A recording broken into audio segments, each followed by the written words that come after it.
ময়মনসিংহের ফুলবাড়ী উপজেলার আন্ধারিয়া পাড়ায় রাজ আলী তাফিজুল কুরআন মাদ্রাসা ও এতিমখানার শুভ উদ্বোধন অনুষ্ঠিত হয়েছে।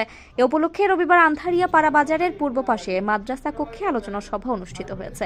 দুপুরে আন্ধারিয়া পাড়া মার্কাজ মসজিদের সভাপতি আলহাজ মাহতাব জামানের সভাপতিত্বে ও মার্কাজ মসজিদের খতিব হাফেজ মাহবুবুর রহমানের পরিচালনায় বক্তব্য রাখেন বিশিষ্ট ইসলামী চিন্তাবিদ নারায়ণগঞ্জ থেকে আগত হাফেজ শায়েখ আব্দুল কাদের বিন রমজান আলী, রাজধানীর বংশাল থেকে আগত শায়েখ আবুল কালাম।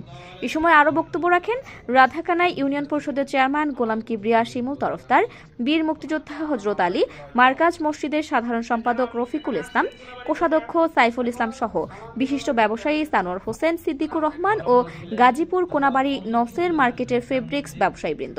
বক্তারা সমাজের প্রয়োজনে ইসলামী প্রতিষ্ঠানের গুরুত্ব আলোচনা করেন। পাশাপাশি রাজ আলী তাফিজুল কুরআন মাদ্রাসা ও এতিমখানার ভবিষ্যৎ সাফল্য কামনা করেন। রাজ আলী তাফিজুল কুরআন মাদ্রাসা ও এতিমখানার প্রতিষ্ঠাতা আন্ধারিয়া পাড়ার কৃতি সন্তান ও বিশিষ্ট ব্যবসায়ী শাহজাহান মণ্ডল বলেন, মাদ্রাসাটি প্রতিষ্ঠার প্রধান উদ্দেশ্য হল পরকালের মুক্তি অর্জন এবং স্থানীয় গরিব পরিবারের সন্তানদের শিক্ষার সুযোগ সৃষ্টি হওয়া। আমি মাদ্রাসাটা প্রতিষ্ঠা করছি এলাকার গরিব ছেলেপেলে আছে, তাদের শিক্ষা পরকালের নাজাতের পাওয়ায় আমি এই মাদ্রাসাটা প্রতিষ্ঠা করছি।